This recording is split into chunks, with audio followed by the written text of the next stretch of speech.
when I got the call from the curator, it was an immediate connection to who she was and what her vision was. And we've actually become friends through doing this. And I believe in connections when the opportunity is right. And that's what this was. It was the right opportunity for the time. So I'll keep posting it and keep making it. And yes, definitely.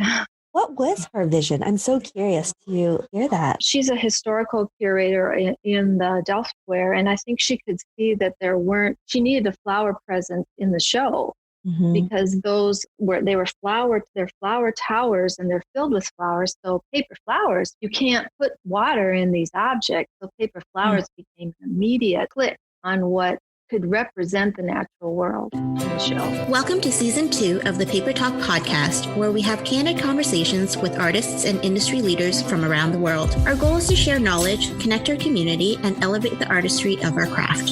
Hi, I'm Jessie Chu. Hello, I am Quinn Wynn, and we are the founders of the Paper Florist Collective. Hello, and welcome to another episode of Paper Talk. Have you ever dreamed of having your botanical art on a museum wall? Well, our friend Ann Wood of Woodlucker did, and today she's here to talk to us about how she turned her dream into a reality. If you love flowers or paper art, you've likely at some point come across Ann's work, like we did. Yes. Her attention to details and her ability to use paper, paint, and other mediums that most of us don't use, would never have thought of using. But to capture the essence of everyday flowers, it really just makes her art so incredibly unique. And also handcrafts paper feathers, insects, and fruits and vegetables. I swear. Mind blowing, you guys. Mind blowing. If you haven't picked it out. Yeah, it's so juicy. Your fruits are so juicy. They look so lifelike. And I'm always looking at them and trying to figure out, oh my gosh, what medium does she use for that? But I mean, just following your work, the colorfulness of it, the aesthetic, it's very defined. It's very mature and sophisticated. And so you won't be able to miss it if you are on Instagram or on social media, or if you've had the privilege of reading Martha Stewart as well, because Ann had a spread there. So welcome, Ann, to our podcast. We're thrilled to have you here. Thank you so much for giving us a little bit of your afternoon. Let's start by introducing you to our listeners. You had a lovely conversation with Jennifer Jewell on the Cultivating Place podcast, where you went into quite some depth about your background, your childhood, why and how you turned in towards botanical artistry. But you've talked a lot about that. So do you mind giving us, just in a nutshell, how you started making paper botanicals? And then we'll go from there and talk about a little bit more about the process of your botanical wall. Okay. Well, I've been an artist for 30 years, and I've had all sorts of businesses that have been in the fine crafts arena, where I've done wholesale to galleries and shops. I've made one-of-a-kind work that I've sold to collectors. I've written grants to support my work. I've done outdoor craft shows all over the United States. And what happened was, and this is actually something I haven't talked about, is my dad, and all four of my husband's parents, they all got really sick and at the end of their lives. And my dad was really an old farmer, and he was commenting on the plants, and that just seemed like such a key for me, that I wanted to do something super connected. At that time, I was doing a fashion blog for women over 40 and was involved in a global community of women. And I kind of hit the point where I could have done, that was rolling along real good. I was getting offers to do things for TV and print. And I decided that really wasn't what I was meant to do, that art was the thing. So I stopped that. But what I learned in there, that social media became real interesting to me. That was just the blog platform before Instagram. And I started sharing my husband and I's work on Instagram. And then one of my followers said, boy, that feather you made in that picture out of paper was really interesting, Ann. And I thought, she has a point. So I started following, some of you guys, some of the other great people that are making paper, and thinking, I have a degree in fine art, and I'm going to give myself permission to explore plants in the most fullest way that I can. So I live in Minneapolis. It's super cold here in the winter. And I'm a gardener. So I started with some of my plants in my own garden and have been working on dissecting plants and making them in 3 dimensions out of all types of material, not crepe paper, but I had a lot of handmade paper left from other projects. Like I have a whole huge flat file of it. And I started with that. And then I use whatever it takes to make the plant or object seem alive. Amazing. Your choice of your medium and how you manipulate it is just mind blowing. Just mind blowing. Your dirt, your root, the leaves, of just everything. Well, that comes from my background as a mixed media painter. So my interest in painting was using all the materials I could, no matter what it was, from a pipe cleaner to dirt to whatever I needed to transform an object into the feeling that I wanted. So my plants that I make have all that history of all those years of creating in the process that I've developed. And I think that shows through your work, because when I look at especially your fruits, and I know that you had described to Jennifer in the podcast about how you made it look translucent and, like I said, juicy. It's translucent, right, and using, tissue paper and then layering and layering and layering. And just the fact that you said permission, I think that's something that a lot of quote unquote crafters don't have or don't feel that they have. They don't feel confident that they can use anything they want. Yeah. They feel defined by the paper, being a paper florist, paper artist, and maybe they haven't seen or had that type of experience with using different mediums and then saying, you know what, why not? I really loved that conversation you had with Jennifer. I really did, because I think a lot of us connect with not feeling we have permission, right, not feeling we have the privilege to say, oh, I want to just use whatever I want.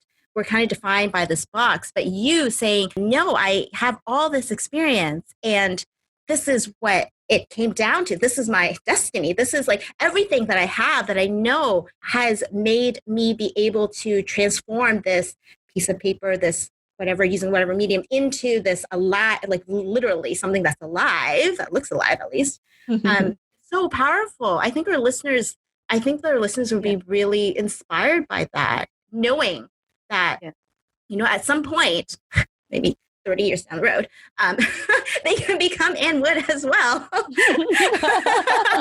Well, I think creativity is a journey. It has been for me. I mean, if I believed when I was 5 years old that my most comfortable home was being creative. And I was lucky enough to have a mom and my dad both that said, okay, start trying some of this stuff.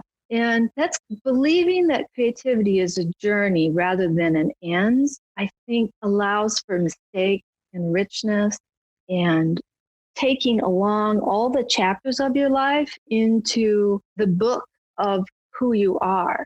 So rather than being, so goal orientated, it's like, what skills do you kind of gather as you're in this journey through making stuff? And how can you develop a toolbox of things that give you little confidences in oh, I figured out how to use this paint in this way. Well, that was 10 years ago. Well, I can pull on that when I'm doing the surface on a watermelon. So it's about an accumulation of tools. I love that. Yeah, because I think every person pathway is different. And you can aspire to be an Ann Woodlucker, but I think you'll have your own version of it because every person experience will be different. Their learning habits, what they encounter and what they do, you can mimic, but you're always going to put your own stamp. And I think that's one of the freeing thing about our industry is everyone can make a dahlia. It's going to look completely different because every hand is going to, their thickness of their hands, their fingerprints of what they dabbled in the past will create a very different dahlia. Because, Jessie dahlia's is different. Your dahlia is different. My dahlia is different. And I just love that because every flower, a fresh flower, has its own fingerprint and it looks completely different from its even its own little plant, and you can see several different versions of that dahlia. And I think it's freeing. It's like, don't be stuck in this one habit of creating that perfect dahlia. It'll be perfect in your head, and you should mimic and do that and be inspired by everyone else. And I really love that message that you're coming across. It's like your experience will bring out who you are. Yeah. And I don't know if you guys experience this, but I work now only I started out looking at photographs and botanical prints, like historical botanical prints, but that became too limiting. I couldn't see all the tiny stuff. Yes. So like, I love that point when you're working on something and then all of a sudden you got it and you have the real thing and you look at it and your eye gets tricked. Like, oh, which one is real? Like, this one I know. I mean, and some of them don't make it to that point. I mean, they are kind of their own fantasy sort of different thing. But when they do, like, there's a certain satisfaction that I like, oh, that's exciting. That's just, you gotta laugh. I know. It's the best thing is like when you go across Instagram and you're looking, it's like, oh my God, is that real? Is that paper? What? Let me look at it again. It's just that surprise. And I think that's why I love doing paper flowers so much, is because you have that ability to achieve that level of like realism. And it's so much fun and challenging. I love the challenge. I do too. It's the ultimate challenge. Yeah, and it is. There's endless amounts of possibilities. I mean, we've been walking around outside a lot more during the pandemic, and it's like, oh, moss, sticks, grass. Like, there's just like, it doesn't to be a flower. Birds. I know all of you that are listening, and you're a paper artist. You know exactly how we are feeling right now. It's that exact process. It's like, for a while, it's like, ooh, look at the veining. Look at how it merges together. Like every walk that you go out, it probably takes you twice, 3 times as long, because you're stopping every time to like really look at your surrounding. And I think that's what the beauty of actually doing what we do is it changes the way you see the world. Yeah, you begin to notice things that you used to take for granted. And I think you see more beauty in the world as well. And I don't know if it's because you're picking up on it or you're just noticing a little bit more. And slowing down. I think that's really important, especially during this COVID time when you really can't socialize with other people. Focusing on the little things, it really makes it so much better. Yeah. So let's talk about your dream, because not everybody has this very, very specific dream. I love it. And obviously you have all this background and you've done so many things. Why at this point in your life did you decide, my goal in the next couple of years is to create 500 plus, flowers to be placed and hung on a wall in a museum. You're very specific about it being a museum as opposed to an art gallery. Right. How did that come about? Tell us a little bit more about what's in your head. What is your thought of between an art gallery and a museum? Well, an art gallery more than likely has a sales component to it.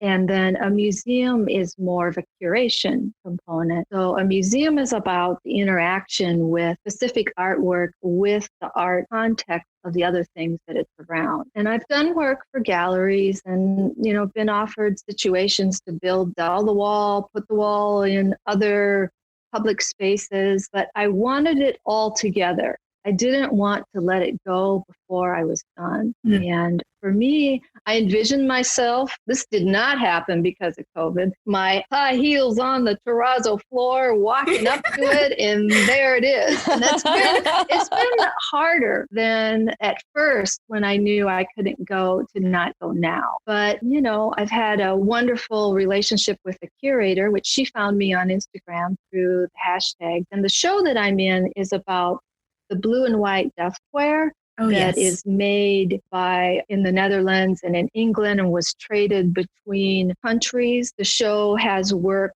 from all over Europe, and my wall represents the object that would have been held in these giant flower towers, which the museum has purchased, was a big purchase for them for their collection. And the 3 gorgeous pieces are in a case, and then my wall is right behind it. It puts the context for why those were made. That completely makes sense, actually. to me, the way that you described it in terms of why you envisioned it in a museum as opposed to an art gallery. The context is really interesting. You mentioned about knowing when you were done. So how did you know you were done with the wall? Well, I'm still not done yet. So, I mean, and I thought I had 300 pieces, but when it came time to pack it all, I really had only 150, which was kind of like, oh my, I thought I had more. But you looked at it and it's, boy, it looks like 300. Oh, we yeah. did a quick scan, but yes. I think I'll be done when I know I'm done. And I would like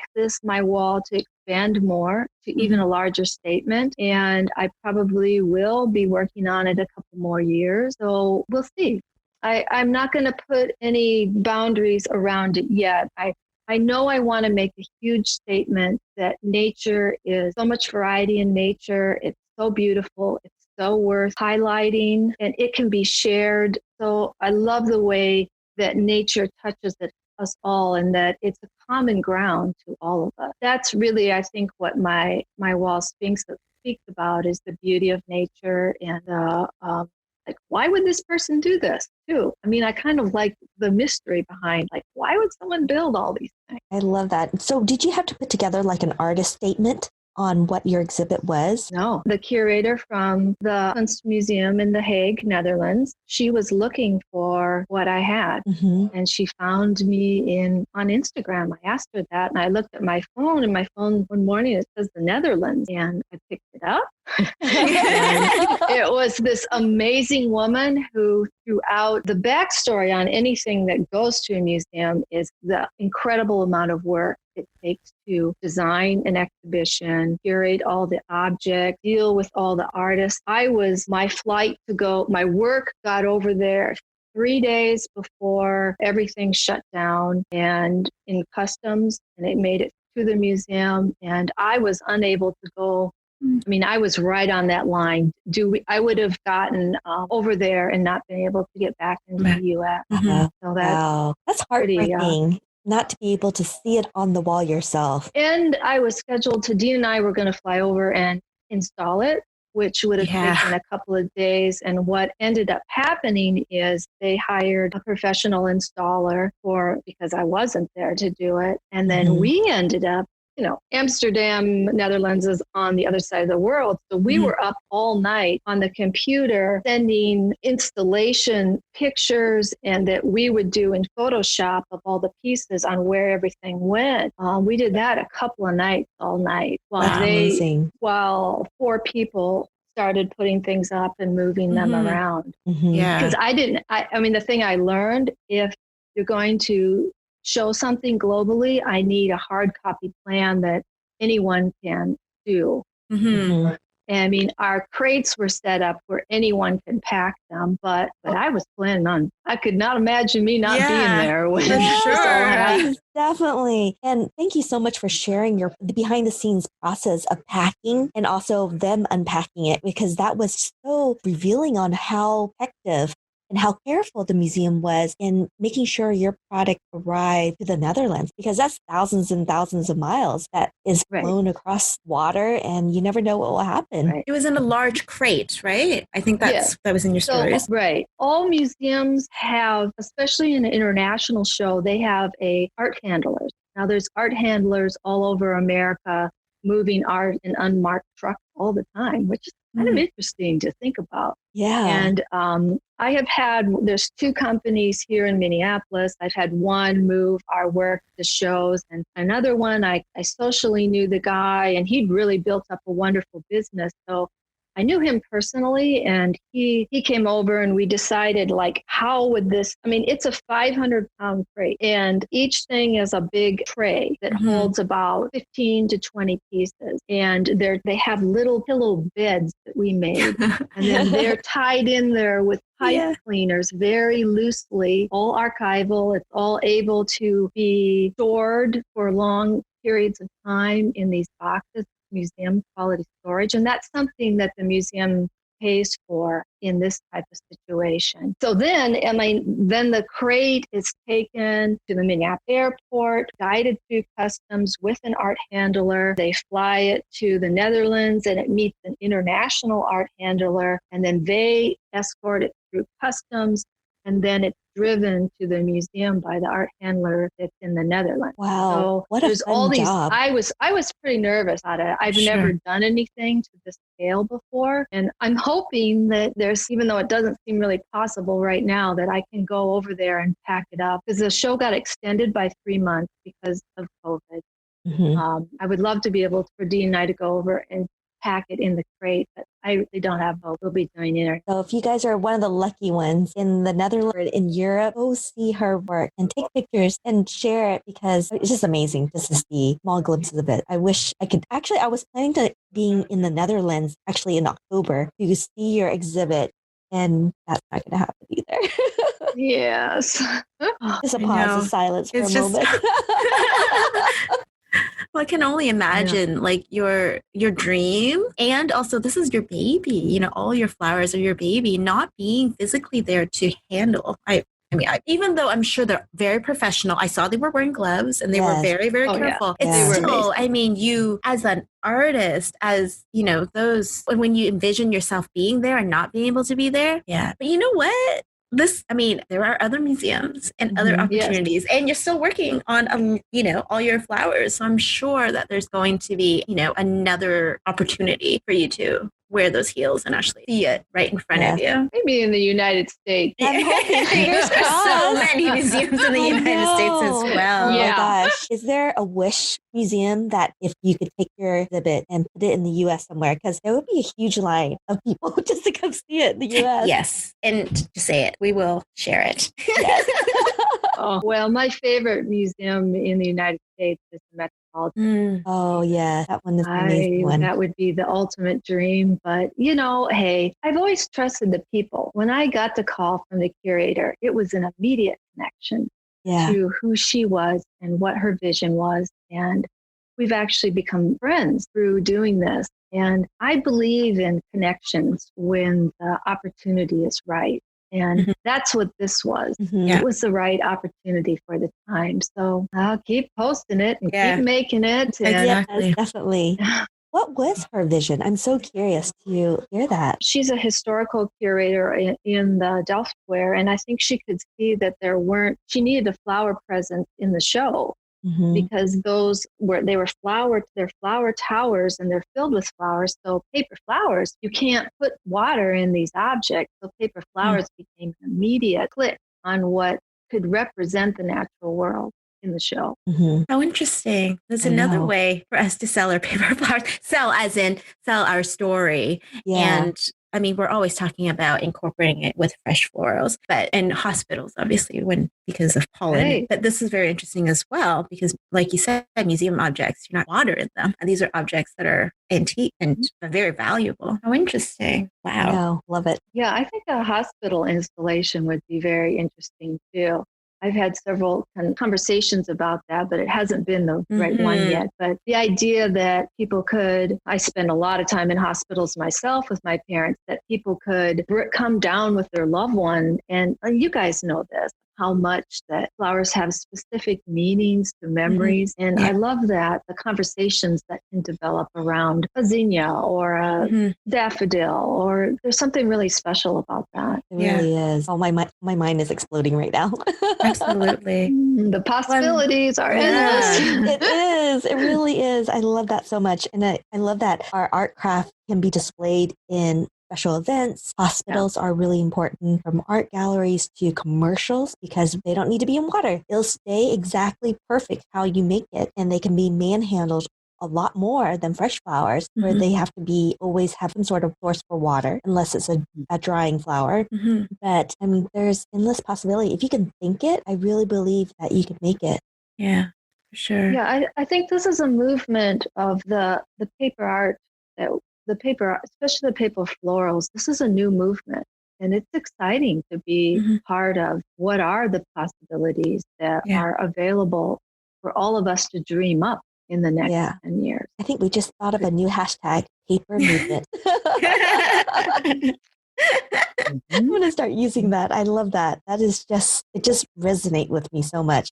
because, Jesse and I are about pushing our industry to be bigger and better and making a stamp in the world that paper artist is a thing. And we love that you are part of it. We're going to pull you in because I think you are such an important leader and forethinker and also person that represents the community in such a way that is so wonderful. Oh, well, thank you. I know that you mentioned that in a couple years you'll be done with this botanical wall. Have you already? Maybe. I know. I mean, have you started the next process? Like even the tiny thought of like, hey, when I'm done with this, where am I going next? Because I feel like your career has evolved so much in the several past decade from different mediums to now the botanical part. Your feathers are just fantastic. And I saw your birds. And that's like another piece that like, oh, I hope you continue on with that. I got more to do with it in the bird language. I love that. So what is your next step after that? I grew up sewing. That's how I first learned how to think three-dimensionally. And I have a real interest in embroidery also. I've done embroidered paintings and embroidery in art school. And so I don't know. I maybe when I'm done with this, I'll explore something in embroidery. I'm trying to give myself the freedom to really, that's how I pick whatever I'm going to work on. I have to be really excited about it. Some things more than others, but I have to look at this thing and think, this is really going to be a challenge. So that's what I'm looking for right now, is to find things that are challenging, that don't make it into a job. Yes. I love that there's so many things interest you. I think that keeps life interesting. I love that. Just a little bit like, oh, that's interesting. And then it's like you said, it turns into something else. Like obviously it's not right away, but having just even interest in those things and participating in something like Instagram. And honestly, you're not by any means old. I think actually it's age, unfortunately, that gives us the maturity and sophistication in our work, right? And that confidence in your work, because it comes through, it shines. So every time you take a photo, and I know that you have such an eye as well for photography, because I understand you also have background in photography, but it's that what that young people are missing. You know what I mean? That's what makes your art interesting. It's all of that history. It's all of your experience. It's all of those 50, 60 years. That's what makes your art interesting. So I'm so like happy to see you and other mature artists on Instagram, because I think Instagram would be poorer without it. Our feed would be poorer without it. So I think it's an asset, if anything. But that's my. I love it. 100% agree with you, Jessie, on that. Well, thank you so much, Ann, for spending with us. I know. We loved learning about you. We loved talking to you about your botanical art, your passion, your dream. I think it's, like I said, a lot of us have dreams, but yours came true. And I think it's going to turn into something bigger as well. And we're so lucky. Yeah, we're so lucky to be able to follow you and see it come true into reality. And we're thrilled to have you on as a member, really, of our industry. And you're such a huge name as well. In paper art. If you just drop your name, everyone's like, oh my God, it's Ann. Yeah, it's just, we're so flattered that you have any interest in our work. You both are so talented. And I couldn't imagine to do things for a bride. I could never do that. I am horrible at commissions. I'm really bad at commissions. That's just not my thing. And to see that you guys doing that, like Quinn, I remember your bouquet a couple of days ago. You just put the finishing touches on there, and it's so beautiful. And I can imagine, someone getting what you made, and just like, oh my God, this is for me. Like there's like that, and you get to be part of that day, their very special day. It's a real gift what you all do. And I couldn't do it. That's why I admire it so much. It's just a beautiful way to use your creative talent. Thank you so much. Yeah, thank you. I know, I'm like stunned. Thank you so much, Ann. I was going to say, I think that's it. Ann's made our day. Well, it's great to talk to you guys. I mean, I haven't been out of the house in several months, so it's like, it's really, really nice to talk to somebody.